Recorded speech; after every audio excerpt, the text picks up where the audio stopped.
Sun Kenwee dan Hantu Gantung. Sun Kenwee ataupun Kenwee yang berusia 32 tahun dikenakan hukuman gantung sampai mati kerana merompak dan membunuh seorang pemandu taksi. Tuan Hakim menyampaikan keputusan mahkamah dengan berkata, Kamu didapati bersalah dan dengan itu, kamu akan dikenakan hukuman gantung sampai mati.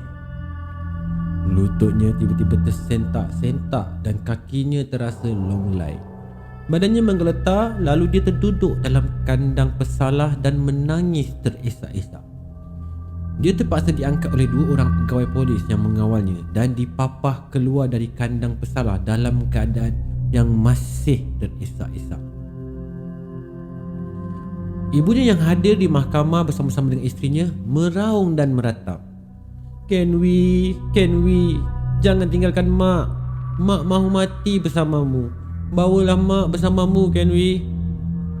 Ibunya terpaksa ditenangkan oleh isteri dan saudara mara Kenwee dan dibawa keluar dari mahkamah dalam keadaan masih meraung. Kenwee dengan tangan kanannya digari pada tangan seorang pegawai polis segera dibawa masuk dalam sebuah Black Maria yang sedang menanti. Dikawal ketat oleh polis dan terus menuju ke penjara Pudu. Setibanya dia di sana, dia dibawa ke pejabat rekod untuk dicatat butiran pribadinya. Selepas itu dia akan menunggu giliran untuk dipanggil oleh pegawai resepsi. Penjara Pudu bukanlah tempat yang asing bagi Kenwee. Dia pernah direman di penjara Pudu selama beberapa tahun kerana menunggu kesnya dibicarakan di mahkamah. Setiap minggu dia akan dibawa ke mahkamah untuk disebut kesnya di hadapan magistrat dan tempoh remannya akan dipanjangkan. Tapi kali ini keadaan agak berbeza kerana dia tidak lagi akan pulang ke sel lamanya di blok reman, tetapi akan ditempatkan di bilik akhir. Dan di sana dia akan menunggu mungkin selama beberapa tahun sebelum ajal datang menjemputnya. Dia merindui semua kawannya di blok reman kerana dia tidak akan dapat lagi berbual, makan dan bergurau bersama-sama mereka. Dia akan bersendirian di sel bilik akhir yang dikatakan sangat menggerunkan dan berhantu di penjara yang sudah berusia lebih daripada 100 tahun itu. Memikirkan hal ini membuatkan dia berasa sedih dan risau dan tiba-tiba badannya terasa seram sejuk. Dalam keadaan fikiran yang kacau itu, dia mula terkenang akan ibunya yang sudah tua, isteri dan anaknya yang berumur 5 tahun. Adakah isterinya akan berkahwin lagi setelah dia tiada di dunia ini? Dan siapa pula yang akan menjaga ibu dan anaknya nanti? Pegawai resepsi mengarahkan pembantunya mengambil cap jari, ketinggian, berat badan, warna mata dan rambut, alamat waris terdekat, nombor telefon dan butiran-butiran penting Kenwee. Segala butiran ini termasuklah sekeping gambar fotonya dirakam pada buku rekod banduan akhir. Kemudian, dia diberi sehelai tuala kecil dan dibawa ke tandas untuk mandi sebelum diberi sepasang pakaian seragam banduan bilik akhir bernombor BA 30/69 yang dicop pada lengan kiri kemeja dan seluarnya. Dia juga diberi sehelai selimut tebal yang kalis koyak dan sebiji kolej plastik. Kenwee tersentak apabila terdengar nombornya dipanggil, lalu menoleh dan ternampak pegawai resepsi. Lelaki itu mengarahkan dia meletakkan semua barang itu dan mengikutnya. Dia ikut pengawal resepsi dengan diiringi oleh seorang pengawal menuju ke pejabat penguasa. Pegawai resepsi yang memegang buku rekod banduan dan daftar waran komitmen di tangan kirinya mengetuk pintu pejabat penguasa dan membukanya. Dia memberikan tabik hormat dan menyuruh Kenwee berdiri di hadapan meja penguasa. Kemudian, dia meletakkan rekod banduan dan buku daftar di hadapan ketuanya. Penguasa meneliti rekod Kenwee dan waran kematian dengan cermat.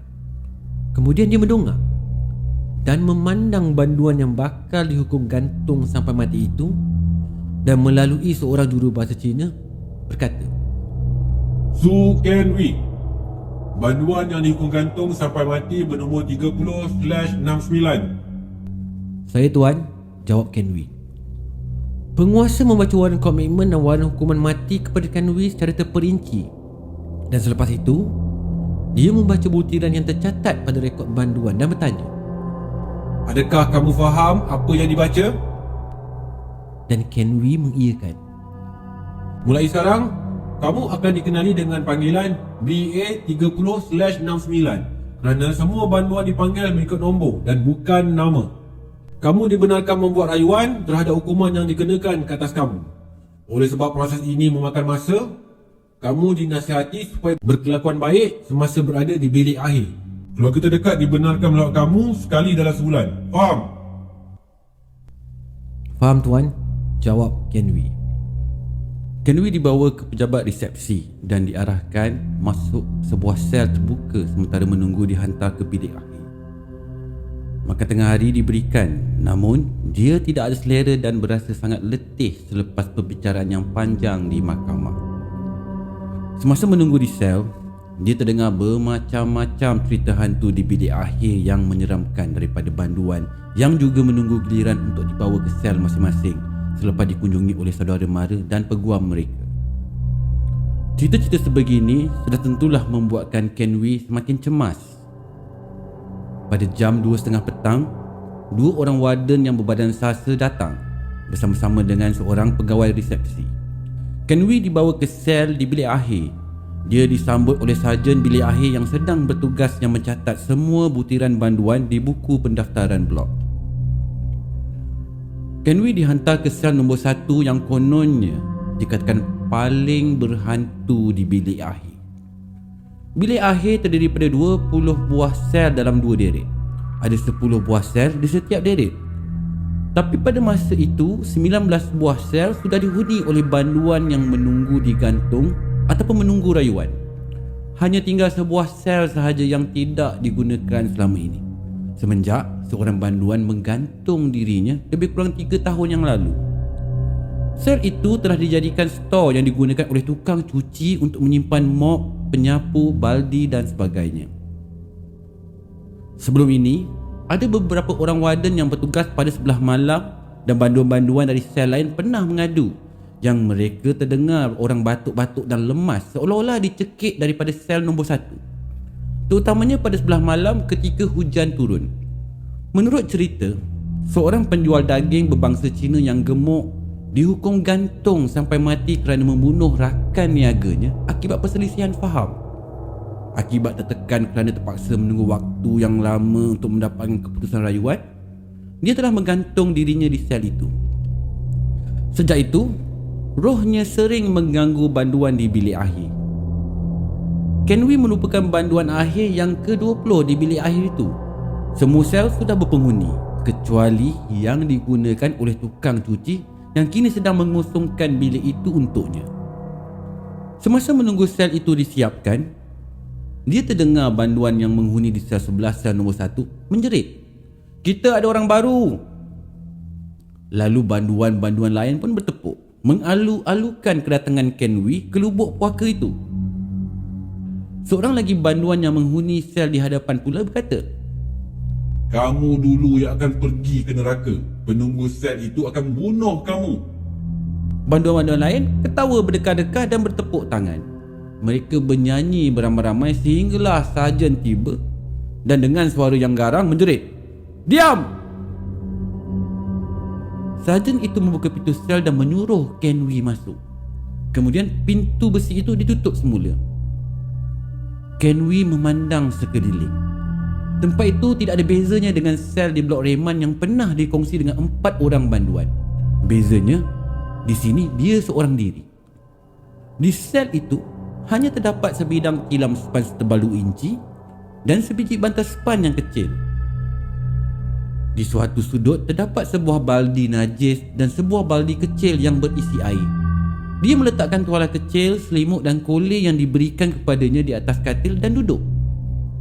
Dia terpandang tulisan Cina pada dinding bersebelahan pintu yang membawa maksud, "Keluar dari sel aku. Kalau tidak, aku akan bunuh kau." Dia mengesyaki ia ditulis oleh banduan yang mati menggantung diri.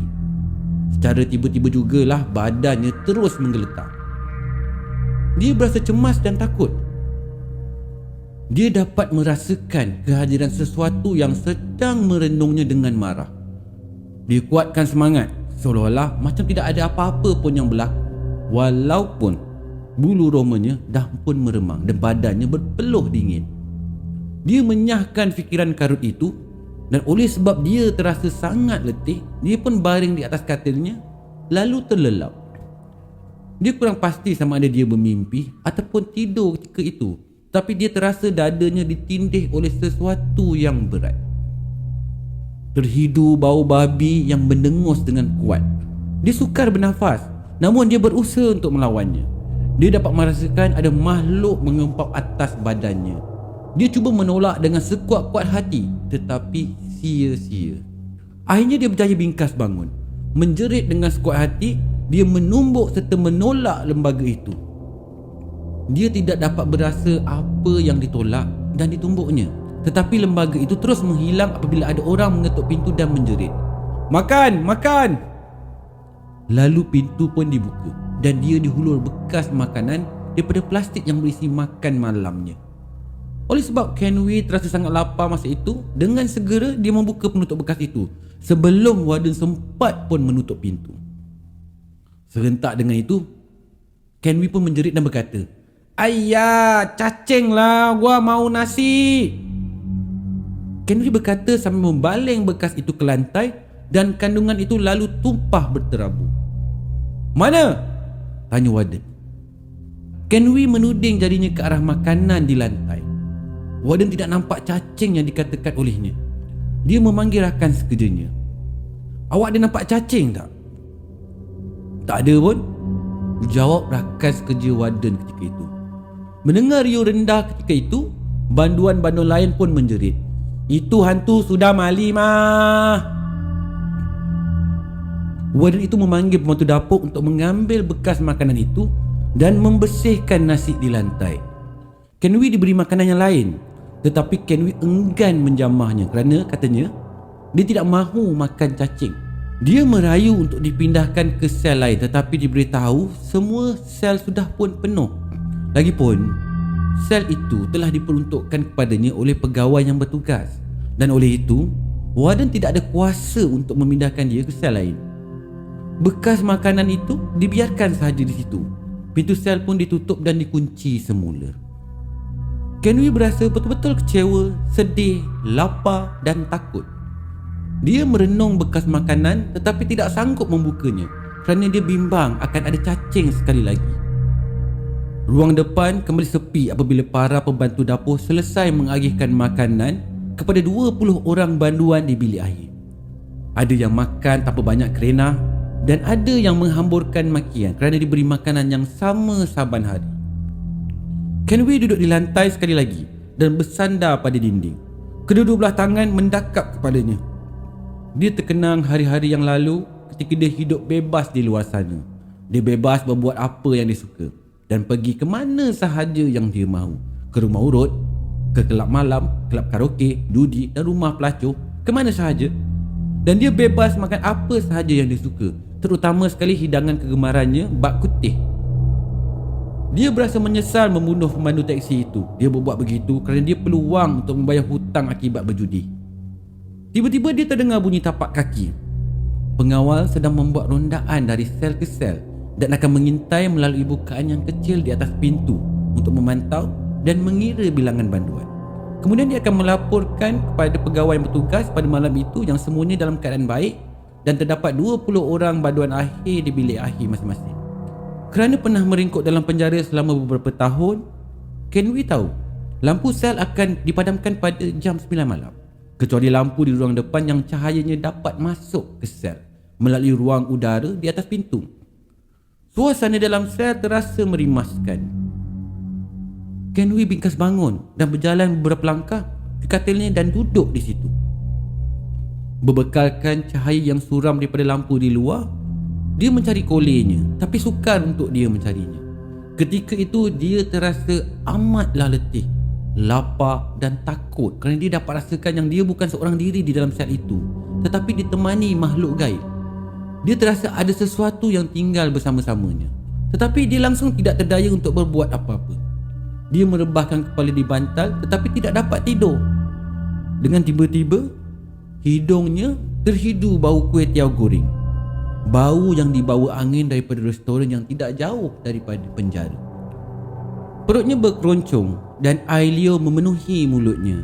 Dia bangkit dan meraba-raba mencari kolej kerana terasa amat dahaga. Dia merapatkan kolej ke bibir dan menghirup kandungannya. Terus dia meludah dan terbatuk-batuk. Air yang diminum berbau dan terasa seperti air kencing. Dia menyumpah dan membaling kolej itu ke lantai.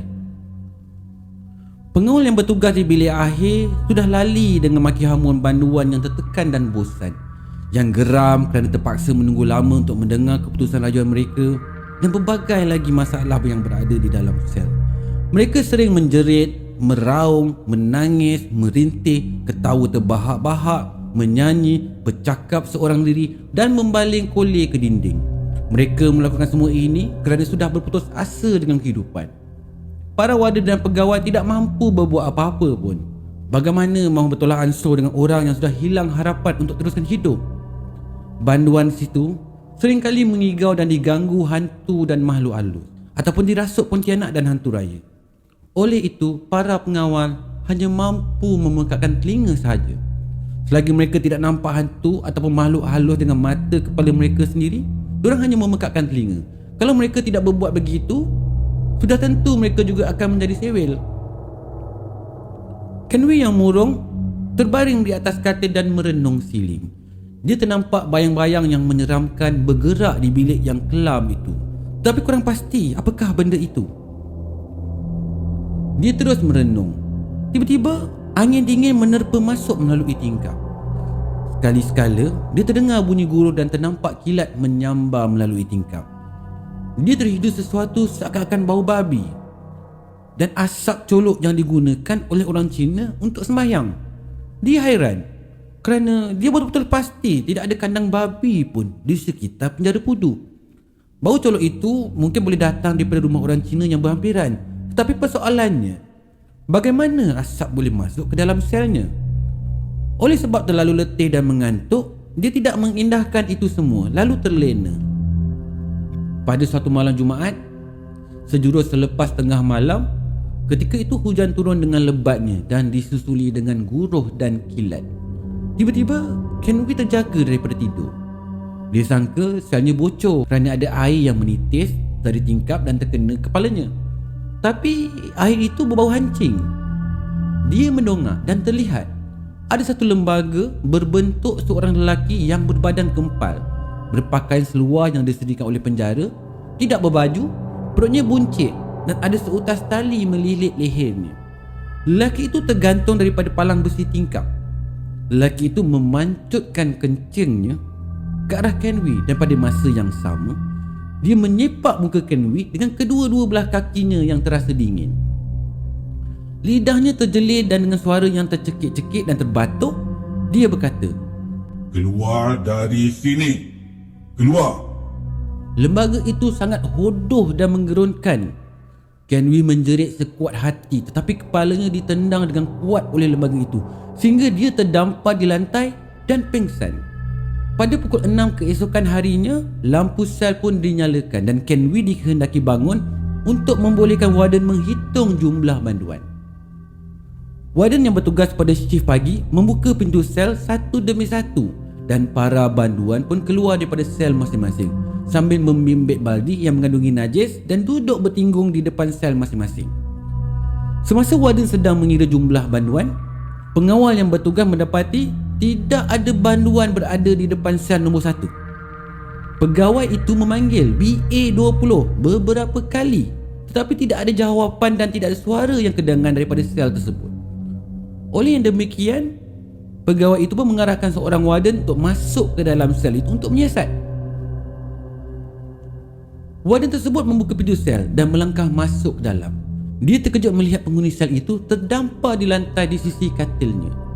Dia memanggil tetapi tiada jawapan. Kemudian dia menelentangkan banduan itu. Ya Allah, warden itu berkata. Dia terkejut bila melihat wajah banduan itu Matanya Kenwi ini merah merenung dengan lidahnya yang terjeli. Mulutnya penuh dengan darah dan berbuih. Dalam keadaan tercekik dan terbatuk-batuk dan dengan suara yang garau, Kenwi berkata, Keluar dari sini! Keluar! Kenwi telah dirasuk oleh roh lelaki gemuk yang pernah menghuni di sel itu. Dia bingkas bangun dengan tangannya terkapai-kapai dan mengejar pengawal itu. Pengawal itu terus meluru keluar dan meminta pegawai menekan loceng kecemasan untuk mendapatkan bantuan. 3 orang warden daripada bilik pengawal datang dan masuk ke dalam sel di mana Kenwi sedang bertindak ganas dan menghambat semua orang keluar. Warden-warden itu bersemuka dengan Kenwi dan menolak dia ke lantai. Mereka menggarinya tak kala dia meronta-ronta dan mengeram. Sementara itu, pembantu hospital dipanggil. Kenwi yang masih meronta-ronta disuntik oleh pembantu hospital di lengan dan beberapa minit kemudian dia menjadi semakin tenang tetapi masih bersifat ganas dan memandang semua orang dengan mata merah. Lalu dia pun berkata, Tinggalkan aku! Tinggalkan aku! Berambos korang daripada sini! Pegawai penjara meminta seseorang menjemput ustaz yang bertugas di penjara itu, yang ketika itu sedang bersama-sama seorang banduan yang akan digantung pada keesokan harinya. Ustaz itu tiba dan memegang bahu Kenwi dengan kedua belah tangannya. Dia menyeru nama Kenwi. Dengan suara yang garau, Kenwi bertanya, Kamu siapa? Keluar dari sini! Keluar! Ustaz itu tidak menjawab tetapi terus membaca ayat-ayat suci. Roh yang berada dalam diri Kenwi meraung dan berkata, Panas! Panas! Jangan bakar aku! Kenwi meronta-ronta dan menjadi semakin ganas. 3 orang warden yang memegangnya sementara ustaz pula memegang kepalanya dan menolak dia ke lantai. Ustaz teruskan membaca ayat-ayat suci dan menyeru roh itu keluar sekiranya dia tidak mahu terbakar. Akhirnya roh itu keluar dari badan Kenwi dan Kenwi kembali sedar seperti biasa tetapi terasa sangat lemah dan dahaga. Pegawai penjara mengarahkan banduan itu dibawa ke hospital untuk dirawat luka pada bibir dan mukanya. 2 batang giginya patah dan terpaksa dicabut. Hidungnya juga patah dan berdarah dengan teruk. Kenwi terlantar di hospital selama 3 hari. Selepas keluar daripada hospital, dia dihantar ke penjara semula. Kali ini, dia ditempatkan di sel yang lain yang sebelum ini dihuni oleh seorang banduan yang digantung pada pagi Jumaat itu. Kenwi meringkuk di dalam sel ini hampir 2 tahun tanpa menghadapi sebarang masalah ataupun diganggu oleh hantu yang mati tergantung itu. Dia tidak lagi nampak cacing pada makanannya dan tidak lagi terhidu air kencing apabila meminum teh pada kulit-nya. Namun, keadaan ini tidak berpanjangan kerana akhirnya rayuannya telah ditolak oleh lembaga pengampunan. Maka, seminggu selepas itu, pada suatu pagi Jumaat, Su Kenwi digantung sehingga mati. Mayatnya dihantar ke bilik mayat hospital besar dan kemudian dituntut oleh ahli keluarganya untuk dikebumikan. Bersambung.